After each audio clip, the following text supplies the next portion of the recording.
কথায় আছে না, পড়ল কথা হাটের মাঝে, যার কথা তার গায়ে বাজে। দালালেরও ঠিক সেই অবস্থা। মারু কোন জায়গায় কমেন্টটাতে কোন জায়গায় উল্লেখ করেছে যে এই কথাটা আমাকে এই কথাটা দালাল কারোর কান ভাঙিয়েছে আমার নামে? এই কথাটা কোথায় উল্লেখ করেছে? অথচ দালালের গা একবারে পুরো ছ্যাঁকা লেগে গেছে, জ্বলে গেছে, পুড়ে গেছে। দালাল চিরবিরিয়ে ভিডিও করতে নেমেছে।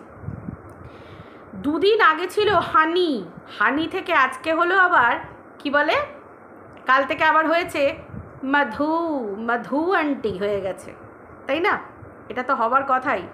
তারপর হঠাৎ করে নিজেকে একটু বড় করার জন্য, আসলে এর স্বভাব তো এটাই, এর নিজেকে এত বড় ভাবে নিজে বিরাট বড় কন্ট্রোভার্সি ক্রিয়েটার, বিরাট মানের কন্ট্রোভার্সি ক্রিয়েটার। আসলে যে যেটা, ভাই আমি যতই তাকে ক্রিয়েটার বলি, অ্যাকচুয়ালি যে যেটা সেটাই মুখ থেকে বেরিয়ে যায় আসল কথাটা। তো যাই হোক, ঘটনা হচ্ছে যে এ বিরাট বড় মাপের কন্ট্রোভার্সি ক্রিয়েটার। একে ছাড়া কন্ট্রোভার্সি প্ল্যাটফর্মটা পুরো একদম মানে টালমাটাল হয়ে যাবে, পড়ে যাবে, শুকনো হয়ে যাবে। মানে একে যদি তুমি বলো না একটু ভাও দাও না, এ এত ভাও খেয়ে যায়, ভাবে যে এ যেন মানে এ ছাড়া যেন কন্ট্রোভার্সি চলবে না, কন্ট্রোভার্সি বন্ধ হয়ে যাবে, কন্ট্রোভার্সি শেষ হয়ে যাবে। সিরিয়াসলি তুই পড়ে আছিস তোর তাগিদে কন্ট্রোভার্সি করতে। তুই লোকের পেছনে পড়ে আছিস, লোকের সংসার ভাঙাচ্ছিস, লোকের পরিবার ভাঙাচ্ছিস, লোকের চরিত্রে দাগ দিচ্ছিস, গুরুজনদের চরিত্রে দাগ দিচ্ছিস তোর নিজের স্বার্থে, নিজের ইনকাম করবি বলে। ঠিক আছে, তুই ছাড়া কন্ট্রোভার্সি লেভেল একদম সুন্দরভাবে চলবে, স্মুথলি চলবে। যত নোংরামি জট হচ্ছিস তুই, বুঝতে পেরেছিস? যত নোংরামি জট হচ্ছিস তুই, তোর মতো কেস খেকো আমার মনে হয় না কন্ট্রোভার্সি প্ল্যাটফর্মে আর কেউ আছে বলে। কেউ নেই, তুই 1 নম্বর কেস খেকো, পরিষ্কার। তো তোমরাই বন্ধুরা বলো যে এ কীরকম বলো তো? এ না, দেখো সেদিনকে তো স্যান্ডি তো পরিষ্কার বুঝিয়েই দিল যে স্যান্ডি নিজের বউকেও বিশ্বাস করে না, একেও বিশ্বাস করে না, এই দালালকেও বিশ্বাস করে না। তারপরেও না এই গলার কাঁটার মতো ওদের কাছে থাকে, সেটা ওদের কথা দেখলে বুঝতে পারা গেল। ম্যান্ডির সাহায্য ছাড়া স্যান্ডির ক্ষমতা থাকবে? স্যান্ডি লুকিয়ে সঞ্জয় দাকে ক্লু দেবে, কোনো কন্ট্রোভার্সি ক্রিয়েটারকে ক্লু দেবে এই দালালের নিয়ে? স্যান্ডির ঘাড়ে কটা মাথা থাকে, ভালো রকম বন্ডিং বইয়ের সাথে। তাহলে তার মানে বুঝতে পারছো তো, একে সবাই খেলায়, এর গায়ে থুত, এ সামনে এর সাথে ভালো ব্যবহার করে কেন বলো তো? ওই যে ছিঁড়ে খাওয়া স্বভাব না, ছিঁড়ে খাওয়া স্বভাব তো, ওই জন্য ভাবে যদি ছিঁড়ে খেয়ে নেয়, মানে খ্যাপা পাগল খ্যাপা কুকুরের মতো যদি ছিঁড়ে খেয়ে নেয়, সেই কারণে একে সামাল দিয়ে চলছে। বাট আমি বলি যে সামাল দিয়ে চলার ভাই কি আছে, অকাত দেখিয়ে দাও, যে যার অকাত তাকে দেখিয়ে দাও, পরিষ্কার কথা। তাহলেই তো আছে, দেশে কি আইন কানুন বলে কিছু নেই নাকি? সব কিছু আছে। তাই জন্য মানুষকে বলা হয় সৎ পথে থেকে কথা বলো, সৎ পথে থেকে ভিডিও করো, তাই তো? তো তোমরা আরেকটা কথা বলো যে এই যে মারুর পিছনে প্রতিদিন যে লেগে থাকার ব্যাপারটা, মারুর পিছনে কালকে শক্ত সুর, কালকে নরম সুর, আজকে আবার নরম সুর, ওর যে ভিউয়াররা তারাই বলছে আবার ভালোবাসছো, আবার যাচ্ছ, আবার তুমি ঠেকা খাবে, আরে ভাই ঠেকা খাবে না। মারুর কন্ট্রোভার্সি কতটা চাই সেটা আমি জানি না। মারুর ভিডিও করতে গেলে, মারু তো ব্লগার, মারুর ঝকঝকে চকচকে সুন্দর ব্লগিং হচ্ছে, মারুর ভিউজ হচ্ছে, মারুর নতুন বিয়ে হয়েছে, পাবলিক দেখতে চায় তার সাজানো সংসার, ওর কাছে একটা কন্টেন্ট আছে। ওর আবার নতুন শ্বশুরবাড়ি হয়েছে, দুদিক বজায় রাখছে, পাবলিক সেগুলো দেখতে চায় সে কতটা গুছিয়ে সংসার করছে। আর কন্ট্রোভার্সি করে খেতে হবে একে বিভিন্ন রূপ দেখাতে হবে, তাই না? আশা করি তোমরা বুঝতে পারছো। তো চলো বন্ধুরা, ওয়েলকাম টু বিলিস ব্লগ। আশা করি তোমরা সবাই খুব ভালো আছো, আমিও খুব ভালো আছি। আজকে তো ভাইফোঁটা গেছে, কালকে তো অনেকের কি বলে প্রতিপদে ভাইফোঁটা ছিল অনেকের, হয়তো আমাদের তো ভাতৃদ্বিতীয়া, মানে আজকে ভাতৃদ্বিতীয়া যেটা ভাইফোঁটা, তো অনেকের অনেক রকম নিয়ম থাকে, তো সেই রকম আশা করি সবাই খুব ভালোভাবে এনজয় করেছো আজকের দিনটা, ভাইদেরকে ফোঁটা দিয়েছো, দাদা ভাই যে যার আছে সকলকে এনজয় করেছো। তো যাই হোক, আমাদের তো কন্ট্রোভার্সি চ্যানেলে আমাদের তো কন্ট্রোভার্সি করতেই হবে। তো ঘটনাটা হচ্ছে যে তোমরা একটুখানি ভেবে দেখো, যখন টিনাকে নিয়ে ঘটনা ঘটেছিল, টিনাকে নিয়ে ঘটনার সময় যখন এই তোমাদের কি বলে আমাদের এই আরে এর নামটা কি বলো না, ফোকলা যখন বলেছিল, ওকে একটা হালকা করে বলেছিল যে তোর সব কিছু আমি জানি, তোর আসল সব কিছু আমার হাতের মুঠোর মধ্যে। তখন কিন্তু ফোকলার ওপর দিয়ে যখন চালিয়েছিল, যে একটা তোমরা একটা রেকর্ডিং বোধহয় শুনেছিলে তাই না, একটা মনে হয় রেকর্ডিং বেরিয়েছিল, সেই সময় ভাইরাল হয়েছিল, যে কেউ কাউকে প্রপোজ করছে, তাই তো, কেউ কাউকে প্রেম পীড়িত প্রপোজের কথা। তখন ফোকলাকে খুব সুন্দর করে ধামাচাপা দিয়েছিল, যে যাই হোক ফোকলা তো ফার্স্ট টাইম ওকে বলেছে, মানে এ ভাবে যে এ অতি সুন্দর, এর থেকে সুন্দর কেউ নেই, মানে ওর নিজেকে সুন্দর ভাবে, জানো তো, নিজেকে অতিরিক্ত সুন্দর ভাবা এটাও কিন্তু একটা রোগ। খুব খুব সত্যি কথা, এটা আমি ভুল বলছি না, অনেকেই হয়তো জানো যে নিজেকে পরি ভাবা এটা কিন্তু একটা রোগ। হ্যাঁ, আমি ঠিক আছি, একটা কনফিডেন্স লেভেল থাকা উচিত প্রত্যেকটা মানুষের মধ্যে, আমি সেটা ঠিক আছে, এটা একটা কনফিডেন্স লেভেল, কিন্তু ওর মধ্যে একটা ওভার কনফিডেন্স আছে, ওর মধ্যে বিরাট কিছু থাকে যে সব পুরুষেরাই ওর পিছনে, মানে ওর জন্য একবারে পাগল। সত্যি কথা, সত্যি আমার তো হাসি পায় ওর এই রোগটার কথা ভাবলে। আমার মনে হয় ঠিকঠাক ট্রিটমেন্ট করানো উচিত ওর বরের ওকে। তো যাই হোক, সুন্দরভাবে একটা ধাকা চাপা দিয়েছিল যে না, প্রথমবার করেছে, ওকে এইবার ছেড়ে দিচ্ছি, হ্যাঁ না ত্যানা। কেন বলো তো? কারণ ও বুঝে গেছিল ফোকলা এমনই জিনিস, ফোকলা এমনভাবে ওর পোলটা খুলে দেবে যেখানে ও কারোর কাছে মুখ দেখাতে পারবে না। তো সেই জন্য ফোকলাকে সেই সময় ওকে প্রলেপ দিতে হয়েছিল।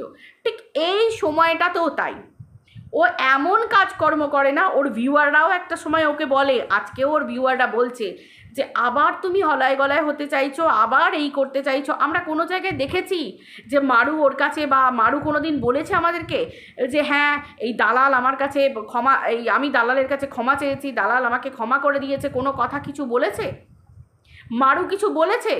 বা মারু কোনো জায়গায় কমেন্টে উল্লেখ করেছে যে এই দালাল কান ভাঙিয়েছে অন্য কারোর কাছে? কিছু বলেছে? কিচ্ছু বলেনি। কিন্তু পড়ল কথা হাটের মাঝে যার কথা তার গায়ে বাজে, এর তো দালালিগিরি করে খাওয়া স্বভাব। তোমরা নিজেরা একটুখানি ভালো করে বুদ্ধি দিয়ে ভাবলে বুঝতে পারবে, ও যখন বুঝতে পারলো যে মারু আর ম্যান্ডির মধ্যে একটা সুসম্পর্ক তৈরি হয়েছে এবং সুন্দরভাবে ওদের একটা নতুন সংসার হয়েছে, এবার ম্যান্ডিরও একটা ভাঙা সংসার জোড়া লেগেছে এদের দুজনের। এবার দেখো, ম্যান্ডির ব্লগিং চ্যানেল আর মারুর ব্লগিং চ্যানেল দুটো পাশাপাশি থাকছে, দুজনের বাড়িতে যাতায়াত হচ্ছে, একটা স্ক্রিনে একটা স্ক্রিন দুজনে শেয়ার করছে, একই ফ্রেমে থাকছে দুজনে, তো দুজনের ভিউজ তো আকাশছোঁয়া হবে। এবার দালালেরও একটা ব্লগ চ্যানেল আছে, আর দালাল তো তোমরা সবাই জানো স্বার্থ ছাড়াও কিচ্ছু বোঝে না, যার জন্য নিজের বরকে পর্যন্ত সোশ্যাল মিডিয়ায় বিক্রি করে দেয়। ও নিজের জীবন বিক্রি করে দিয়েছে, নিজের মাতৃত্ব বিক্রি করে দিয়েছে, নিজের চরিত্র বিক্রি করে দিয়েছে, নিজের সংসার বিক্রি করে দিয়েছে, নিজের শ্বশুর শাশুড়ি পরিবার বর্গ সব কিছু, মা বাপ বোন ভগ্নিপথ সব বিক্রি হয়ে গেছে ওর আর বাঁচা কুচা বেঁচে থাকার মতো আর কিচ্ছু নেই, বুঝতে পারবে? তো সেই জন্য ও জানে যে ওর তো হিংসা ওটাই, যে মারু আর মন্দিরার মধ্যে যদি সুসম্পর্ক থাকে তাহলে মারু আর মন্দিরার মাঝে ওই দালাল কিন্তু খুব একটা ঠাঁই পাবে না। কারণ তোমরা লক্ষ্য করে দেখেছো মারু আর মন্দিরার মধ্যে না, মানে ম্যান্ডির মধ্যে, ওই ম্যান্ডি বা মন্দিরা যাই হোক না কেন, এদের মধ্যে খুব ভালো না একটা সুসম্পর্ক। যতই হোক ম্যান্ডি যখন সম্পর্ক রেখেছে তখন ভালো সম্পর্ক থেকেছে, মানে কি একটা ভালো সম্পর্ক ওয়াইটির যেমন আমরা দেখি আর কি। দেখো ওয়াইটির কোনো সম্পর্কের কিন্তু কোনো রকম কোনো কি বলবো, কোনো কোনো কিচ্ছু নেই, সম্পর্কের কোনো ভাষ্য নেই, সম্পর্কের কোনো দাম নেই, কোনো মূল্য নেই। এই সম্পর্ক যাচ্ছে তাই সম্পর্ক। ওয়াইটির সম্পর্ক টিকিয়ে, মানে তুমি যদি বলো যে ওয়াইটিতে স্ক্রিন শেয়ার করে একই ফ্রেমে থেকে তুমি সম্পর্ক চালিয়ে যাবে, একই ফ্রেমের মধ্যে একই ভিডিওতে আসবে, সোশ্যাল মিডিয়ায় ভাইরাল হবে, এই সম্পর্কের কোনো মূল্য নেই। ওয়াইটির সম্পর্কের মূল্য কোনগুলো বুঝতে পারছো? যেগুলো হচ্ছে ওয়াইটির ক্যামেরার পেছনে থাকে। ওয়াইটি থেকে সম্পর্ক হলো কিন্তু ক্যামেরার পেছনে থাকে, সেই সম্পর্ক জানবে বিনা স্বার্থের সম্পর্ক। সেই সম্পর্ক বহুত দিন, তুমি সারা জীবন রাখো না, তুমি রাখতে পারলেই থাকবে, দুদিক থেকে সম্পর্ক দুজন রাখতে পারলেই থাকবে, সেটা ভাই বোন হোক, দিদি বোন হোক, দিদি দিদি হোক, বোন বোন হোক, বন্ধু হোক, যে কোনো কিছু সম্পর্ক হোক না কেন, সব কিছু থাকবে।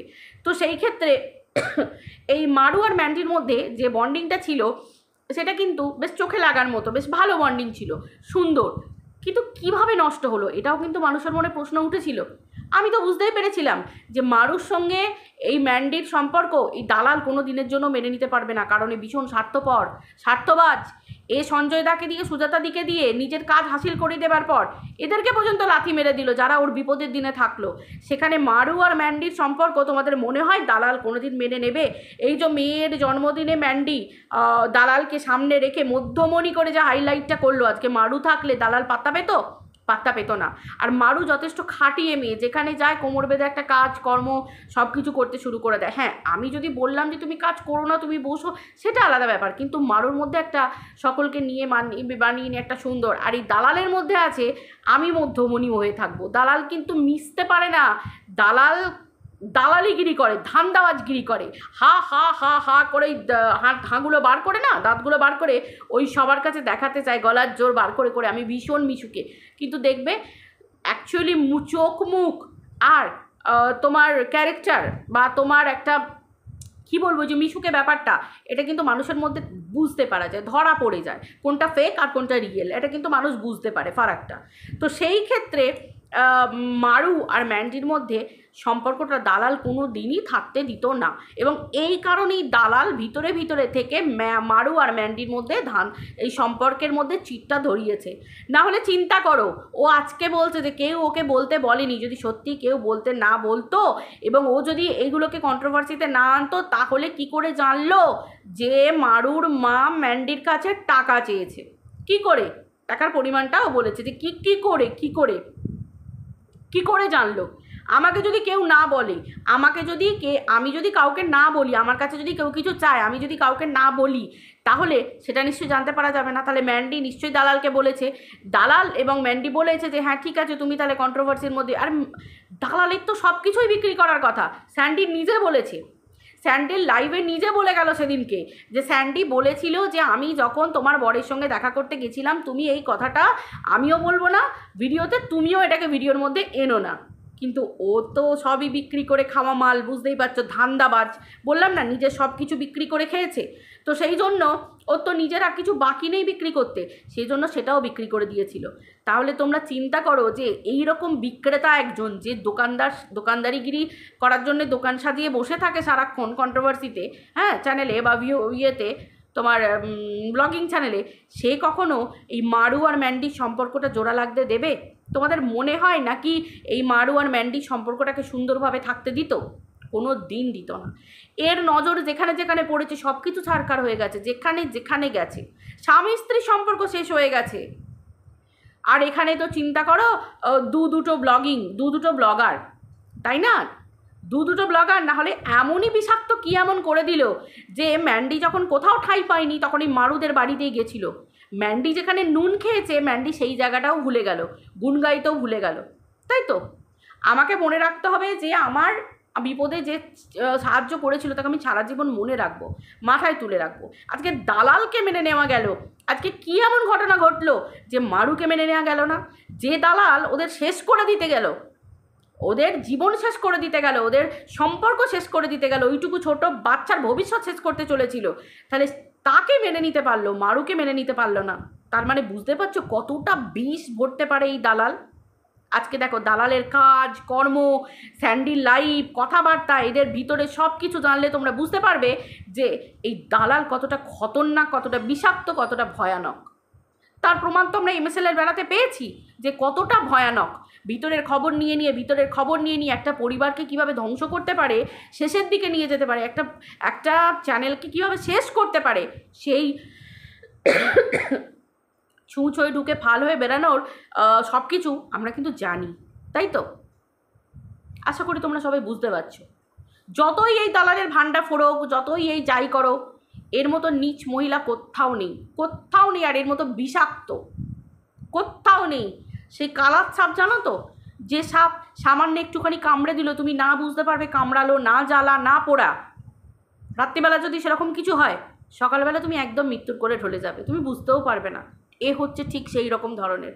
তার প্রমাণ তো এই প্রত্যেকটা মুহূর্তে দিয়ে যাচ্ছে, এক একটা পরিবারকে দিয়ে যাচ্ছে, এক একটা ব্লগিং চ্যানেলকে দিয়ে যাচ্ছে, যেখানে যেখানে যাচ্ছে সেখানে শেষ করে দিয়ে আসছে। বুঝতে পারছ? এবার দেখো, এখনো পর্যন্ত মারুকে আমরা দেখিনি যে দালালকে ভাড়া করে হায়ার করে মারু বলছে যে মারু চাইছে যে কন্ট্রোভার্সি হোক এবং দালালের দিকে কন্টেন্ট ছুড়ে দিচ্ছে বা দালালকে ইউজ করছে বা ওদের মধ্যে একটা সুসম্পর্ক হচ্ছে, সেগুলো তো আমরা দেখতে পাইনি। আমরা যদি দেখতে পাই, মারুর ভালো দেখেছি, মারুর ভালো বলেছি, যদি দেখতে পাই যে মারু এরকম করছে, আমরা তো কন্ট্রোভার্সি ক্রিয়েটার, আমরা তো অবশ্যই বলবো, অবশ্যই বলবো। আমরা তো আর দালাল নই যে নোংরামি করব, অবশ্যই বলবো।